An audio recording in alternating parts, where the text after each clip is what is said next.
It's the tale of two markets.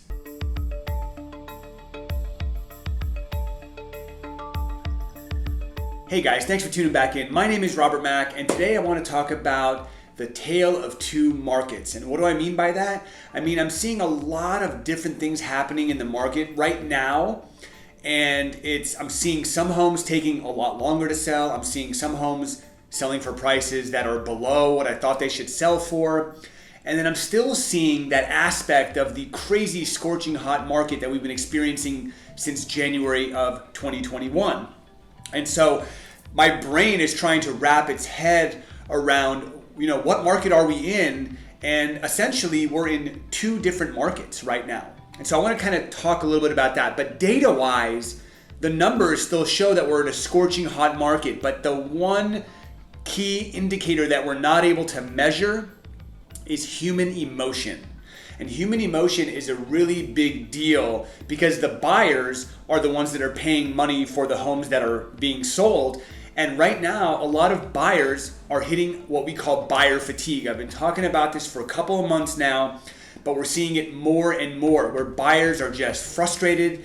They're fed up. They've been looking for months. They're getting outbid on properties. They're being asked to pay astronomically high prices for homes.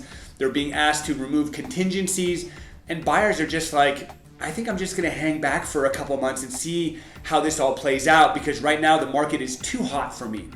So we have the buyers that are like, I'm all in, let's go, we have to do this. And we've got now a new group of buyers that are just like, man, I can't take this anymore. What do I gotta do to win? Maybe I'll just give up. So what we're noticing right now, and actually before I start, let me talk about some of the numbers. So the numbers are still in alignment with a scorching hot market. So in terms of inventory, to kind of put things into perspective again, in 2019, we had almost 7,500 homes available for sale in the whole county.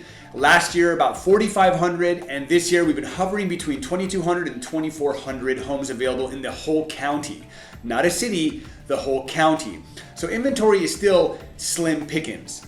Interest rates are historically low right now, hovering in the very low threes and in some cases the very high twos. So affordability is still very high.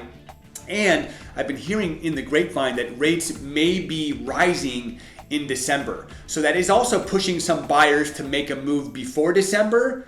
But we're all gonna have to sit back and wait and see because none of us have a crystal ball. The one thing that I'm seeing drop a little bit is the demand. The demand is the number of homes that are selling every single month. We're seeing that number go down. So although inventory is low, although interest rates are low, less homes are selling, and that may be due to the time of the year. When you look at the historical trends on the demand, it usually starts off kind of medium in January, goes all the way up, and we see a peak in like June, July, August, starting actually back in March, and then it starts to taper a little bit. So we're tapering a little bit. So the market is strong in general. What we're seeing is that there's a market divided. So homes that are priced around $800,000 or less, that's still a scorching hot market. And depending on how high you go, some of the higher priced homes are taking a little bit longer to sell. You add in the emotion that the buyers are feeling, the frustration that they're feeling. We're seeing some price points stall and flatline just a little bit. Now, one thing I really want to talk about is home preparation. If you've been watching my videos, whether you've been watching me for a month or you've been watching me for 10 years, because that's how long I've been making videos, you know how passionate I am about home preparation. The buyer will pay a price that is in alignment with the perceived value they see when they walk into a home. So if you've got a home that just goes on the market and it's cluttered and it's dirty and the walls need to be painted and the furniture is mismatched, you're not gonna get as great of a price as you would have gotten back in March or April unless you actually take time to prepare it, right? Maybe you clean the carpets, maybe you paint the inside, maybe you declutter, maybe you stage. But at the end of the day, what we're seeing is that the homes that are show ready, that they show like a metaphorical model home and they're priced right, are still flying off the shelf. But the homes that need a little bit of work, the homes that don't show great, the homes that are overpriced, we're not seeing a lot of movement on those properties, and that's where buyers are actually finding great deals. So if you're a buyer out there, what are some things you need to know? Number one, you need to know the market that you're targeting. Are you in the lower price points? Are you in the higher price points? What's happening in those markets?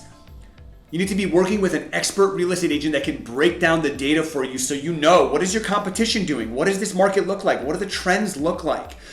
You also want to make sure you fall in love with the numbers. You guys, I talk about this all the time and I get so much pushback from people that say, oh, financing is not a problem. I qualify. It's not a big deal. But when it really comes down to how much is my monthly payment per month based on the price I'm offering, if you can't answer those questions, if you can't answer the question of if the home doesn't appraise, how much money do I have to cover the gap, you're going to be setting yourself up to lose. So know the numbers and be on the lookout for great opportunities now. Look for those properties that are overpriced that have been on the market for 20 or 30 days. Look for those properties that don't show well. Buyers want to fall in love with properties, but they walk into a home and it doesn't show well, they're not as excited anymore. If you're a buyer that can see past all the seller's personal stuff, you can see past the old paint, you can see past the dirty carpet, you can pick up a great deal right now. For the sellers out there, what are some tips that I can give you? Number one, hire a pro. There's a lot of agents out there that are mediocre at what they do at best. And it's not that they're not great people. They just don't have the systems, the strategies, the experience, the team behind them to help you get what you want with as little friction as possible. Hire a pro. That extra money you're going to pay in commission will result in tenfold on the purchase price that you get for your home. And you will always net more money by working with a pro, regardless of what they charge. Number two, home preparation matters now more than ever. We are seeing a little bit of a weakness in the current market right now, specifically when it comes to homes that don't show well. Spend the $3,000, spend the $5,000, spend the $8,000 on home preparation and get an extra 30, 40, 50, 60. On average, most of our clients are spending anywhere from 1% to 2% of their sales price on home preparation. Do not skip that step. Number three, you gotta price your home right. I've talked about this in the past. The listing price that you set for your home is the bait. It's what's gonna get all the buyers interested in your property. Buyers are already conditioned to offer more than what list price is, especially if they love your property. So if you make your home look great and you price it right at market value to where it's attractive to most of the buyers that are looking, that will result in high activity, a high number of offers, and ultimately a high sales price.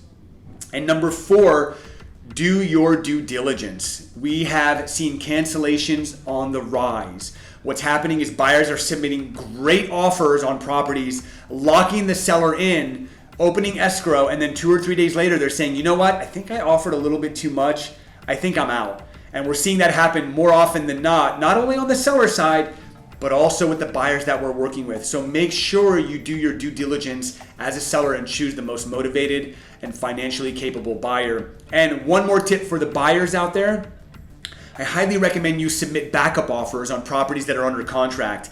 Most of the time when a home goes under contract, 99% of buyers stop caring about that home. They just assume it's going to close. But with cancellations on the rise, if you can be backup position offer number one, if that escrow falls apart, you're going to slip right in and become the new buyer. So don't be afraid to submit a backup offer. We're seeing a lot more of those happening, not only on our end with our buyers, but also the listings that we're taking, we're getting backup offers for them. So thank you guys so much for watching. I hope you found some type of value in this video. If you know somebody that might benefit from watching this video, send it to them. If you found this video on social media, show me some social media love. If you have any specific situations you want to talk to me about, whether it's home buying, home selling, home investing, or you just want to toy with the idea of buying or selling and you want somebody to talk to, I'd love to be of service. And if you have any video ideas you ever want me to talk about in the future, send those my way as well. Till next time, happy selling.